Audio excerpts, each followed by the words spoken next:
What's up, everybody? I hope you're doing well. Welcome to the extended cut, minimally edited podcast version of this week's episode. Today, we are going to dive into blogging. It has been way too long since I've spoken about blogging. I was reflecting on why I have not been talking about blogging as much recently as I used to, because I am still absolutely obsessed with blogging and the value it provides.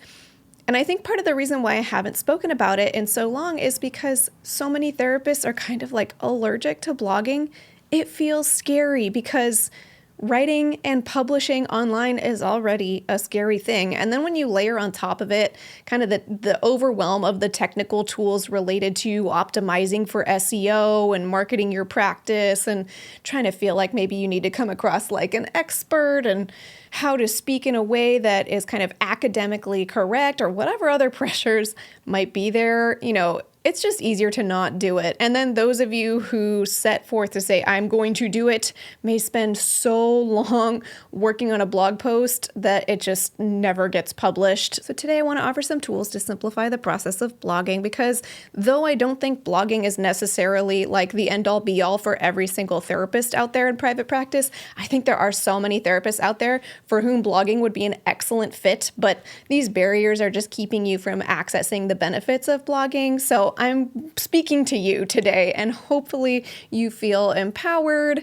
and energized to start blogging if you haven't yet, or maybe, your blog has kind of just hit some snags and you haven't really given it much attention lately. And I'm also going to touch on what looks different about blogging and SEO in general in 2024, especially compared to when I first started private practice in 2018. There are some aspects that look pretty different now, and there's some things that kind of look the same. So we're going to talk about that, and I feel really hopeful because a lot of the things that look different really help leverage our humanity, and I'm all about that. It's less about a strategy and more about just showing up as a human so that another human can read your blog and feel cared for or supported or educated or whatever it is that you're trying to accomplish with your blog. And I want to put a little disclaimer here at the beginning before I dive in.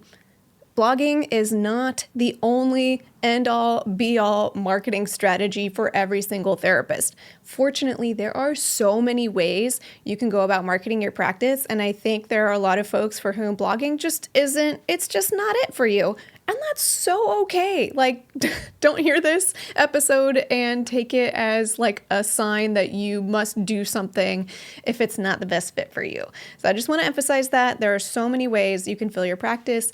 Blogging is one excellent one, but it's not going to be the best fit for everybody. With all that said, of course, I love talking about blogging because I am so into SEO. And for me personally, and my personal practice, and just other businesses and interests I've pursued, blogging has really worked for me. So if it happens to be something that might work for you, I just want to share that knowledge that I have with you. The reason why the topic of blogging has come top of mind again for me is because I started a new blog. Like, it's a baby blog. As of the time of this recording, I have 2 posts up, and I do hope to keep blogging and have lots of posts, but right now it's just a brand new baby website with not much going on. And sure enough, if you look at the analytics, like, no one's visiting my website right now. For those of you who are watching the video version of this, you'll see in the analytics screen share that there is one day where like 35 people visited the website, but that's because I had an event at my house and I had a little, card up for people to check out my website if they wanted to learn more. So I think a bunch of the people just typed in the website directly and visited it. So that's why that blip happened that day. But otherwise, I'm getting 0 or 1 or 2 visitors per day. Just not a lot of activity happening. So I think that kind of represents what a new website and a new blog looks like for many of us, whether it's, starting a private practice or any kind of website. So I thought this would be a great time to come back to the basics of blogging. If I'm totally honest, I have been a bit out of touch with blogging in the last couple of years. For my therapy practice, I've been intentionally not blogging because I don't want as much inquiries coming into my practice. I got overwhelmed with how many inquiries I was getting in my San Jose practice. And so I did a total website redo when I moved to San Diego almost 2 years ago. And I had a much more low-key marketing strategy. That's been working so well for me, where the influx of inquiries matches or just barely exceeds the amount of space that I have. So that's been lovely. And for private practice skills, I have still been blogging, but I have been contracting with somebody to convert my video scripts into blogs. So she's been writing those blogs for me. Super appreciate her help, but that basically means I've been hands off on blogging for like 2 years, and I'm just getting back into it and learning about like what's different now and kind of just tweaking the process and re-engaging with the parts of it that I really love. And I do genuinely love blogging, so I'm hoping to kind of share some of that excitement with some of you who might enjoy blogging as well. Okay, so first let's dive into talking about what's different about blogging in 2024 compared to even like 5 years ago when I first started private practice skills and started talking about blogging. One big change that I know everybody's talking about is AI. Now, a common fear that I hear circulating around is that because the AI is present, is it going to just like bump all of us off the map? And, us humans, us mere humans just trying to generate content online will be no match for AI who can, index every little piece of information on the internet and regurgitate a well-written summary. And in actuality, with the surge of AI-based content, there is a priority in the Google algorithm to look for those elements of humanity. Google is not looking to regurgitate the same content over and over and over again. It's pushing to the top of the search results pieces of information that feel unique. What does this individual person, or maybe it's this specific individual company, have to say about a topic that's different than what AI is saying, or emphasizes something that AI wouldn't be able to capture? The thing about AI is it's really good at summarizing whatever is already out there, and that is a useful tool. I'm not opposed to it at all. The downside of AI is it's not skilled at innovating. The idea of saying like everyone out there suggests that you should do things in this way, step 1, step 2, step 3, but actually maybe I've used a different approach that I think might work a little bit better. Or as people walk through those steps, they don't seem to emphasize the stuck point a lot of people hit in step 2. So can we talk about that stuck point and focus on some tools to help you get through that? Or maybe it's, some of this information is incorrect. It's kind of like an old wives' tale where just because a lot of people are talking about something, it just gets kind of assumed as a fact when it might not even be correct. So you can also correct myths that get perpetuated and then stuck in the AI system and say, some people got this wrong actually, so let's correct it. So there's a lot of directions you can take to add your human element, your human perspective of, being unique, being your own person, having your own opinions, or speaking from your own direct experience and sort of course correcting from whatever information AI might have to summarize. And Google is looking for that. It's looking for those unique variables and bumping them to the top of search results because most humans are not looking for information from a bot, especially when it comes to something like therapy, which is just so personal, and we don't always want a bot to just say step 1, step 2, step 3 for everything in life. In the past, the search engine algorithm would emphasize keywords a lot more. Like, does this website use these certain words that people type into search in some key places, a few different ways, in a way that kind of sounds natural? And websites that did that the most would kind of get bumped to the top. And there was more nuance to it. Like if somebody stayed on your page for longer, that would tell Google like, oh, this page must be useful, or people are wanting to linger on it for longer. So maybe it gets a little bit more SEO juice and keeps bumping towards the top. So writing great content has always been king, because if you have great keywords and people click on your website and see that it's actually a piece of crap, they're going to X out, and the Google algorithm is going to notice that and just not push your content anymore. But now the emphasis is just even more on creating humanized, authentic, useful, unique content. What is it that you have to say that stands out amongst everyone else? I feel encouraged by this because though there are those bits of strategy that can be quite useful to know, if you're a solo practice or a really small group practice, like you don't need to know these intense SEO strategies that the big organizations are using to kind of outcompete other big organizations. You just need to understand who you are and what sorts of unique perspectives you have to offer the world that might be useful for somebody to hear. And I love that so much because it's consistent across the board. Authenticity is so key to having a successful practice. You need to know who you are, what you're about as a practice, what your kind of values and mission statement are, and then just continuously deliver that on all aspects of what you do. Most importantly, in the therapy services that you offer, but also you can do that in your marketing materials. You do that in your initial phone screen, and you do that on your blog if you have one, to just show up as yourself and highlight the things that most align with what you're trying to do in your practice. So practically what this can look like blogging in 2024 compared to, say, 2018 is the emphasis is less on regurgitating the top tips for getting something right or doing some task. Like, I didn't go back and watch it, but I think in one of my prior videos about blogging, I might have given an example of something like 7 tips to overcome panic attacks now. And that would have been a really keyword forward blog post that might have performed really well 5 years ago. And you just want to deliver the best expert advice on step 1, practice deep breathing, step 2, whatever it is, and nail the content to make sure it's helpful for somebody who's going through a panic attack and looking for tips to overcome the panic attack in real time. The thing is, now AI content can offer that same information and honestly probably word it in a more concise and helpful way. So instead, you're going to want to focus on what your unique take is. Is it that, you focus on walking your clients through overcoming panic attacks, and somewhere on step 3, you notice that half of your clients get stuck?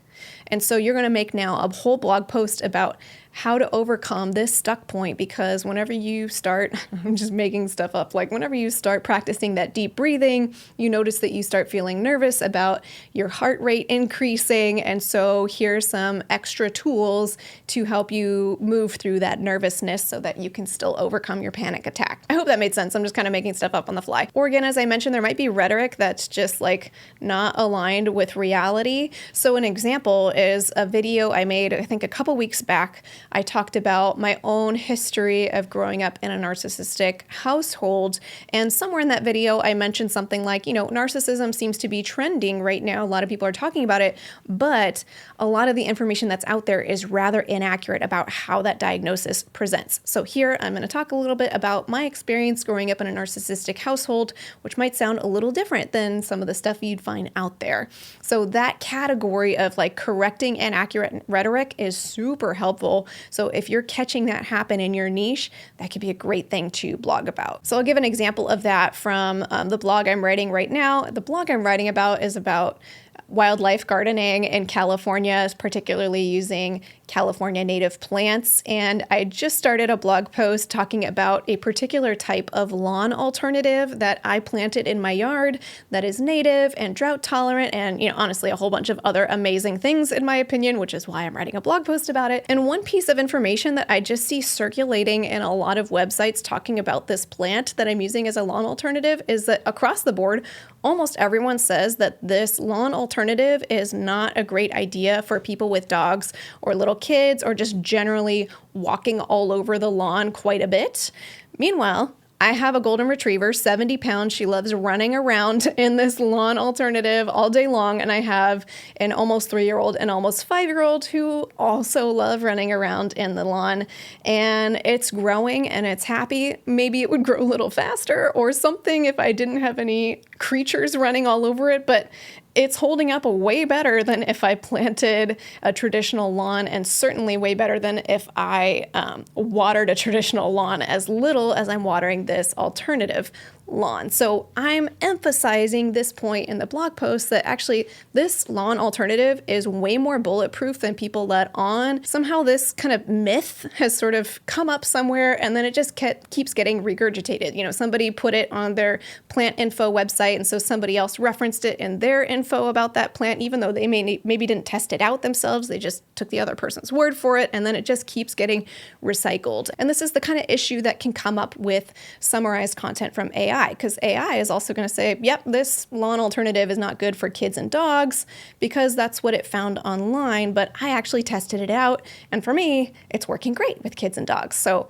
That was a long-winded sidebar to basically say, like, any sort of unique take you have on anything is going to be something you want to leverage when you're writing a blog post. And Google is watching for that sort of thing. It wants to see that you are acting like a human being, and that means not just repeating whatever is already out there. I'm realizing now as I go through my script for this episode that I probably could have ordered this in a more helpful way, but we're here now. The next thing in my script is to talk about debunking myths about blogging. I feel like I've already kind of started to do that, but okay, here's the section where I talk about debunking myths about blogging. And the first myth is that blogging is dead. I don't know why this keeps coming up because the data supports how helpful blogging is on so many levels. Let me just rattle off a few statistics about why blogging still works in 2024. And if you're not into techie jargon, then just like plug your ears for the next little bit and we'll dive back into it in a minute. So these are some stats named in the Marketing School podcast. I'll link to the episode in particular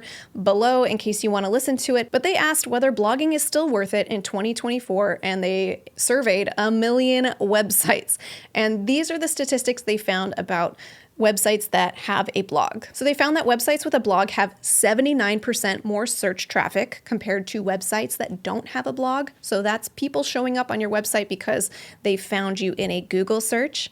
They have 11% more repeat visitors, people who come back again after their first visit. They have 48% more backlinks, people linking to your page. They have 194% more organic social traffic. That's people finding your page through social media.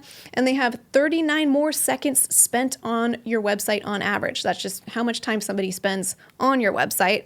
They have 292% more brand queries. So that's when somebody does a Google search for your specific practice in this case. Like if somebody does a Google search for private practice skills, that is a brand query. And on average, they have an 8% higher conversion rate. So for us, that would translate to, people booking a session with us. If all of that just sounded like a whole bunch of jargon mumbo jumbo, just suffice it to say that all of that says that blogging is still very relevant in 2024. Another myth about blogging is that you have to blog weekly or have a whole bunch of blogs before you reap any benefits from blogging. And that is just not true. It used to be true that the more regular content you posted, the better, but now Google is emphasizing more so high quality content. So if you can push out high quality content on a weekly basis, by all means go for it.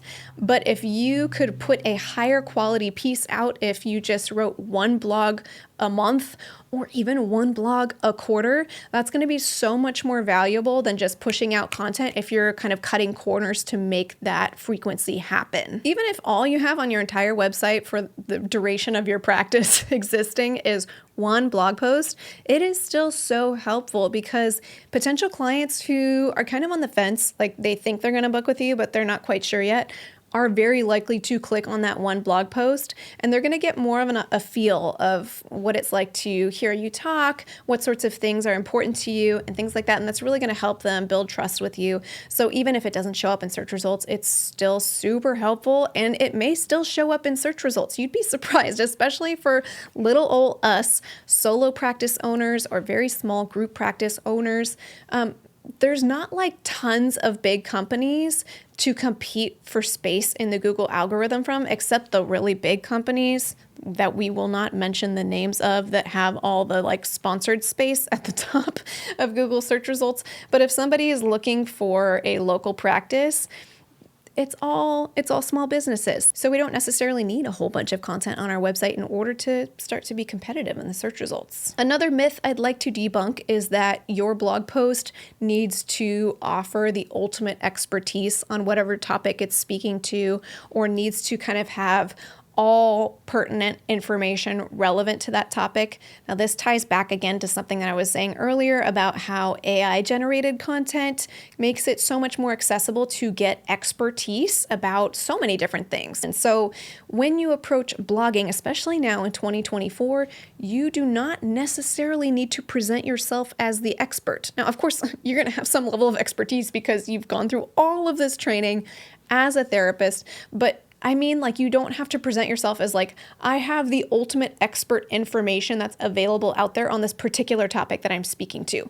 somebody else can have that. The researchers out there, or whoever it is, the textbooks, etc., maybe they have that ultimate expertise, but you have lived experience. You're sitting with your clients in your office or doing your teletherapy, and you know how certain things play out in session, and you can speak to that lived experience of, so many clients get stuck on this part of the therapy process, or so many clients have trouble understanding this element of this therapeutic technique that I utilize. Let me explain that. Like those little anecdotal things that maybe aren't so little, actually, because they can become big roadblocks or just pieces of knowledge that people would have difficulty accessing elsewhere. Those are the things that you can really lean into. You don't have to be an expert or pretend that you're an expert. And the last myth that I'd like to debunk is that the only blogs worth writing are the ones with amazing keywords. Yes, keywords are still super useful in 2024, but you could also write a really useful blog without emphasizing particular catchphrases or keywords. Like it used to be like you'd want to make a list, like top 7 tools to overcome this, mental health concern, or, here's the 7 diagnostic criteria for this specific disorder. Again, like ChatGPT can answer that for most of those types of questions. I'd say for those of us who are humans writing real blog posts, the emphasis is a little bit less on those really catchy keywords that AI would be able to answer and more on unique human experiences. So, for example, something along the realm of, the aspect of treating an anxiety disorder that you didn't realize most people get hung up on, or something like that. I'm just literally, that part's not even scripted, making it up on the fly.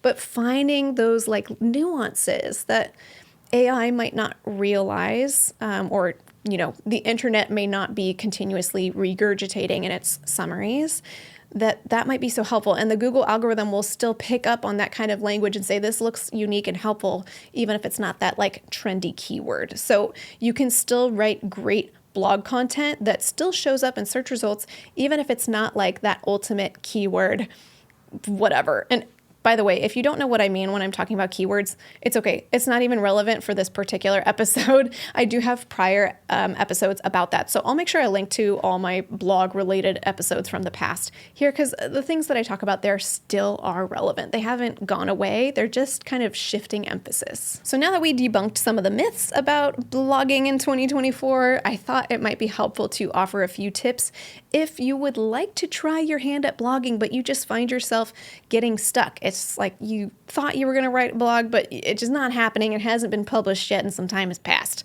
Here are some tips for you if you're in that spot. The first tip, if you're just feeling completely stuck and you don't know where to start, is to ask yourself, what your vision and mission statement are for your private practice, and allow your blog posts to flow from those. And if you're not sure what your vision and your mission statement are for your private practice, that's probably a more helpful thing to prioritize. So if you haven't figured that one out, do that first, and then you can blog later. So assuming you know what your mission and your values are in your practice, then pull from that when you blog. So it's less about what's the most hop-in search term related to my niche, and more of what is my goal here as a practice? Am I trying to educate folks? Am I trying to offer a transformation in a certain kind of way? Am I bringing a unique perspective? Am I trying to eliminate shame that people hold in this particular kind of experience? And maybe it's a mixture of different things, but it's helpful to know what that mission statement is. Keep coming back to it for each of your blog posts and lean into it. For example, if I think of private practice skills, of course, I want to teach people about private practice, but especially more recently over time, I've de-emphasized how much time I spend saying, here's practical tool number 1, practical tool number 2, and emphasized more the human nature of being a therapist and a therapist running a private practice. So I'm emphasizing more things related to reducing shame that a lot of therapists can carry, or reshaping things that can be miseducation points or overwhelm. So even in this particular episode, rather than saying here's my blogging formula and the 7 steps, I'm focusing more on where are these spots where people get overwhelmed, or some myths that people have about blogs, some of the things that people feel allergic to. How do I make it feel more accessible for the everyday non-techie person to feel I could write a blog, I got this. That's what I'm focusing on in this piece of content. So hopefully I'm helping you on that front. But that's just an example of, what's your mission and your values, and then how can you channel that overall mission into whatever specific topic you might be speaking to in that blog post. And that leads to my next tip if you're feeling stuck when it comes to blogging, because everything I just said kind of assumes that you already have a blog topic that you're writing about, and not everyone knows what blog topic to write about. So I'd like to offer a few tools to help you come up with blog topics. One is super simple. Use answerthepublic.com. They've changed over the years since I initially spoke about them, but I think if I remember, the way they have it set up now at the time of this recording is you can set up a free account that allows you 3 searches per day. And then of course they have paid options as well. I find the free account quite useful and I use it all the time. Essentially, you can type in like a word or a phrase, like let's say panic attacks, right? And then it's going to give you a whole bunch of information about that search query. Now, I used to think more like each of those phrases that come up as a result from Answer the Public should be the title of your blog post pretty much, or like the main keyword of your blog post. But now you might have some more nuance. Like, for example, maybe one of the things that pops up from Answer the Public when you type in panic attacks is something like how to overcome panic attacks now, or something like that. And maybe you might title a blog post that today, or maybe seeing that title might kind of bring to mind other affiliated ideas. Like maybe you're going to write a blog post about how it's okay to ride the wave of the panic attack or something like that. I'm thinking on the fly here, but you can kind of think about it a little bit more creatively and with some critical thinking and say, oh, this is interesting. Here's some terms that people are typing into Google. Does this spring any sort of inspiration for what I could speak to for folks who are typing this kind of query into a Google search? Another tool, if you're feeling stuck, is to ask ChatGPT for help. Now, I'd like to emphasize, I do not suggest asking AI to essentially write your blog post for you. Certainly, if you just copy and paste a ChatGPT conversation and make that your blog post, that is just a recipe for disaster. Don't do it. The Google algorithm even knows when you're doing that. There's like a watermark in there. Anywho, but even taking what ChatGPT says and then like rewording it into your own words so that it looks original, but essentially it's just a rephrase of what AI generated, I don't think is a recipe for success. In my opinion, it's better to just not post that blog post then if you're going to use that strategy. Rather, if you're feeling stuck, I like to see ChatGPT as an assistant. So I might ask ChatGPT a question like how to overcome a panic attack now. See what ChatGPT says, and you can ask it to elaborate or change its response, give more bullet points or elaborate on bullet point number 5, and have a whole kind of conversation with AI on it. And then from ChatGPT's response, use that as a reference point for here's what other people on the internet are saying when somebody asks for help with a panic attack now. What do I think about this advice? Are there any steps that are missing in here? When it talked about this particular step, it didn't touch on an important piece that I always emphasize with my clients. Think about whatever ChatGPT gives you with a critical framework and think, ooh, actually, I would tweak that, or I would have a lot more to say on this topic that it just named in one sentence. And so you can kind of basically get a summary of what's out there on the internet using ChatGPT. It'll just save you a lot of time, and that will help you see where the holes are, where your unique perspective is, or even if you disagree, like there's a piece of advice that ChatGPT is summarizing from everyone else that you actually don't utilize because maybe you have your reasons for it.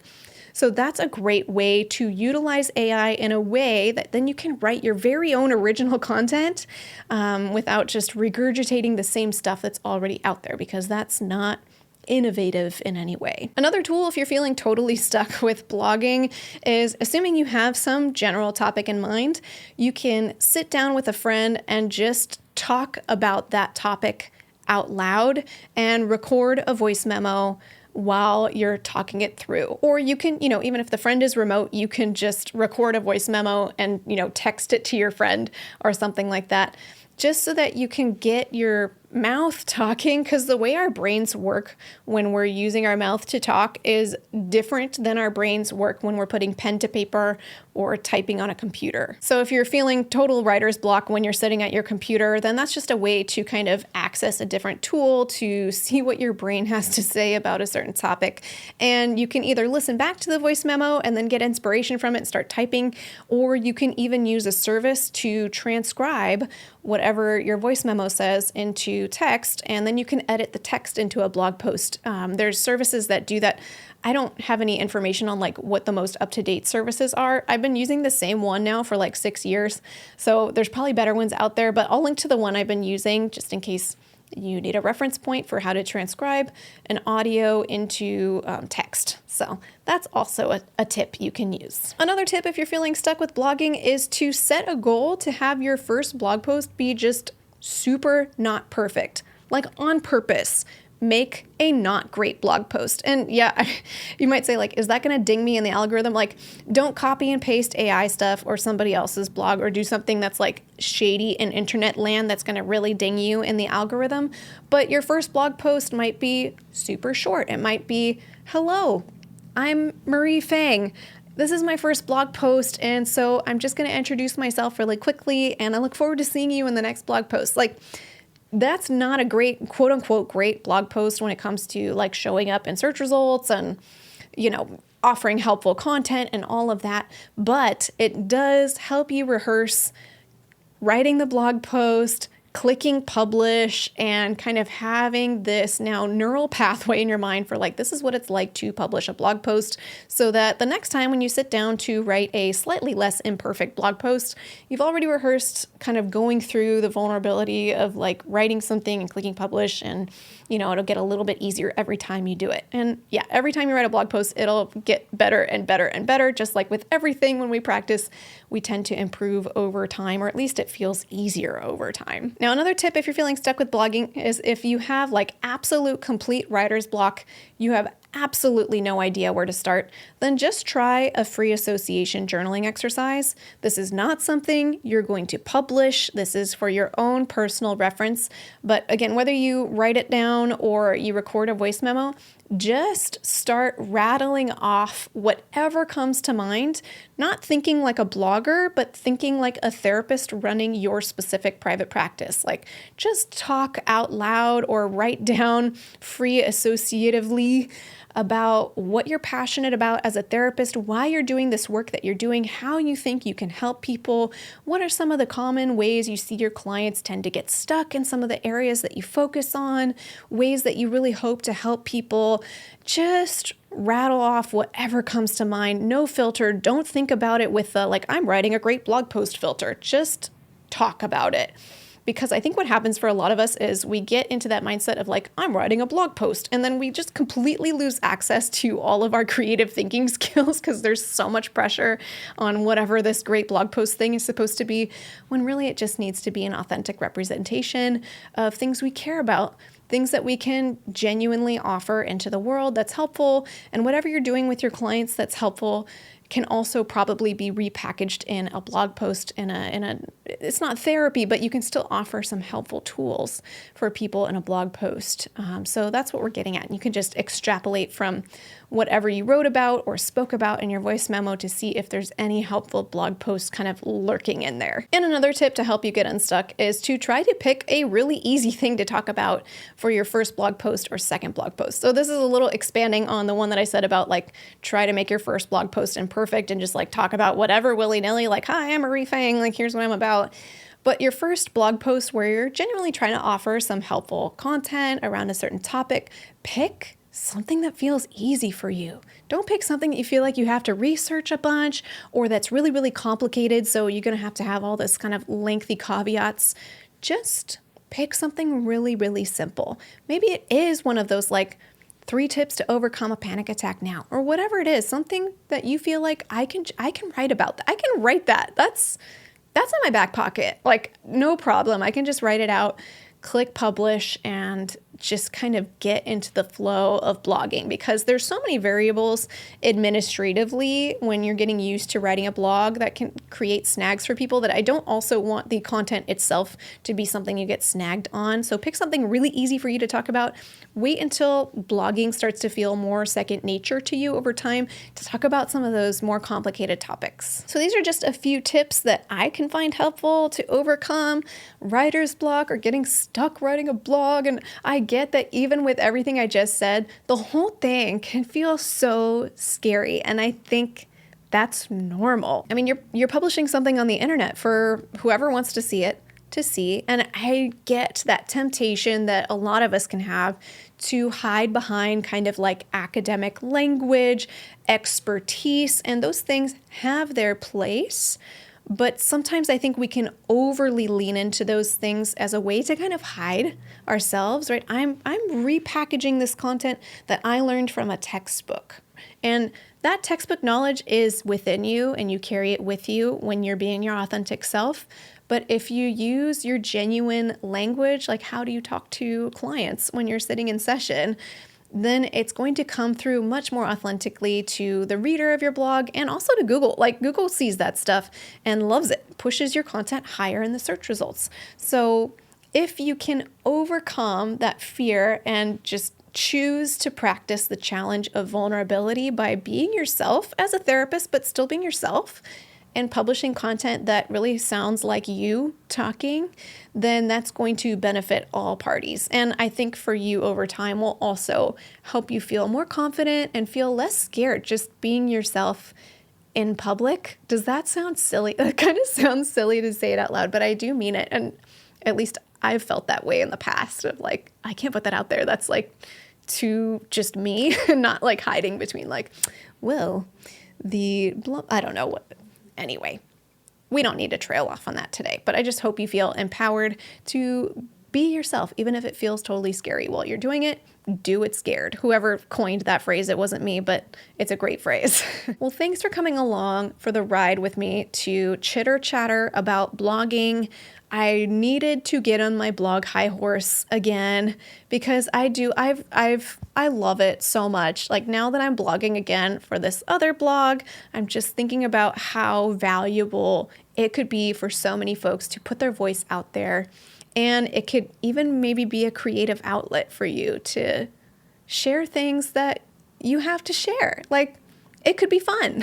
It could be fun. May it be so. I hope you found this helpful to you. If you have any tips that you would add either to, make your blogging relevant for 2024 or to help folks get unstuck from like writer's block on their blog, feel free to leave it in the comments below so others can glean from your experience. And until next time, from one therapist to another, I wish you well.